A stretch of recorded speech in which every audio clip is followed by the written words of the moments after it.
Here's how they'll line up for Bob Lilly around Augie Williams. What stands out to you in our starting lineup? Brewed for victory, I see light.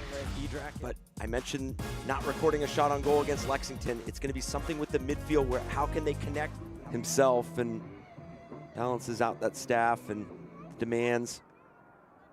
And we're underway in the home opener for Pittsburgh at Highmark Stadium. Along with Eric Dobransky, I'm Josh Appel. Thanks for spending part of your Saturday night with us on the banks of the Three Rivers here in Pittsburgh. Pittsburgh in the black and yellow, Hartford Athletic in the white and blue. And Eric, you are a former coach. I mean, you could speak to a dynamic like that. Yeah, it's so important because your players need that collaboration. Well, here's a giveaway. Dieng! Oh, he was nearly on the board 30 seconds in. They want to tidy up here at the very beginning, and that's the recognition of the pressing cue there by Dieng. Mentioned how the portion of his game that just continues to evolve, the way he defends and leads this line.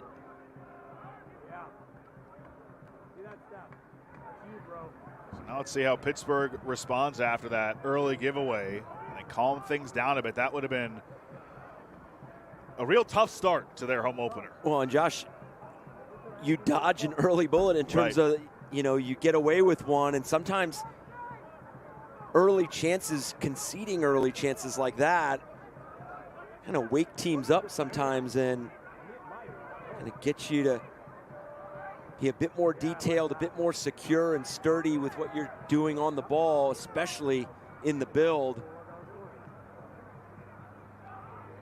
Pittsburgh. The cross in was deflected, and it will be a corner. Goalkeeper of the year, as you mentioned. Suber plays to the area. Good look. But just goes wide. He's the one who got a piece of it.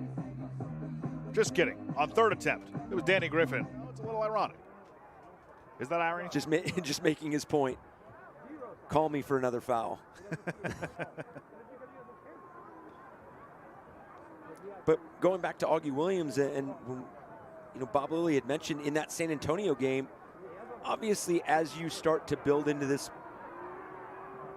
possession-oriented style, obviously it's something that they've been accustomed to, but when you have a new group and a couple players that have stepped in, whether it's due to injuries or just overall, there is some familiarity that you need to build with their pressing cues and being collective. Something brewing here for Pittsburgh. The header! Big save, Siaha! Good pace on the header, but an excellent save by Siaha. And there's that wide delivery that we've seen early on in this match. They go back to it. Ydrach. Here it comes. Towards the back post. Hartford handles it well, but Etou chases it down. Sent back into the area. Farrell got a piece of that. Etou flicks it. Mertz trying to catch up to it. Williams in the area as well. Ooh. Dangerous collision nearly between Mertz and Anderson. Player. And then on that player, make yourself open and get on the ball. Again, Hartford doing a good job of denying any sort of entry into Augie Williams, but they're going to want to see a bit more of the ball in the second half. So ready for action in half number 2 from Highmark Stadium on the banks of the Three Rivers in Pittsburgh. The home opener on a night where they're honoring Kenardo Forbes. Josh Appel, Eric Dobransky with you. Thanks so much for spending your Saturday night with us. Pittsburgh has lived up to the secure transition. I think some of the most dangerous opportunities for Hartford have come off of some lax buildup from Pittsburgh. I mean, you talk about the first minute by Dieng picking off that pass in the back, and then Ngalina having an opportunity from the wide area. Other than that, they've limited some of the loud opportunities in transition. And then I think for Hartford, they've just been unable to capitalize on those two chances that they created off the press. And then they've been unable to sustain and be consistent with getting themselves on the ball, finding the outlets and finding those margins that'll come to define a match, and those winning moments, those winning plays that you can create to pick up 3 points on the road.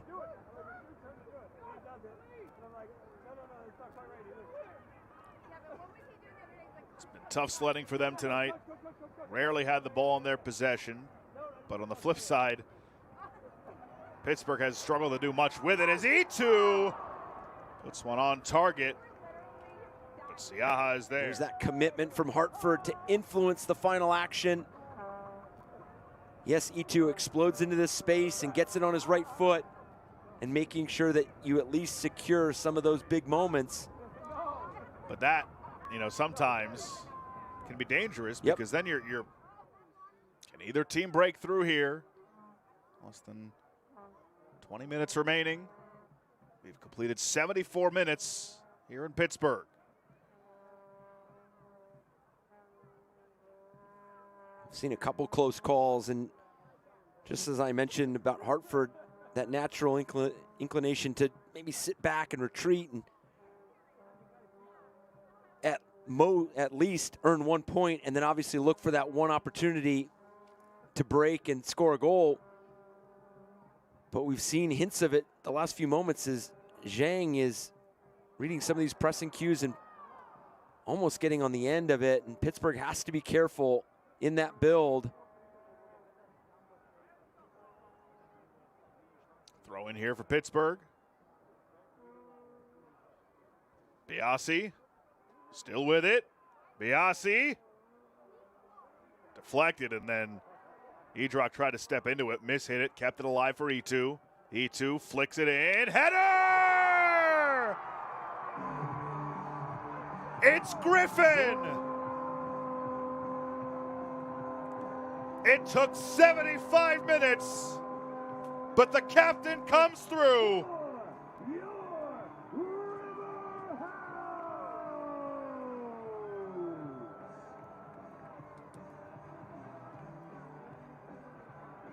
And just exceptional all around.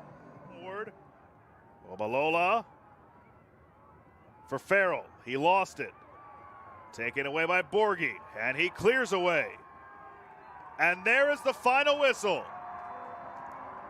First win of the season for Pittsburgh. It comes in the home opener. What a way for Bob Lilly's side.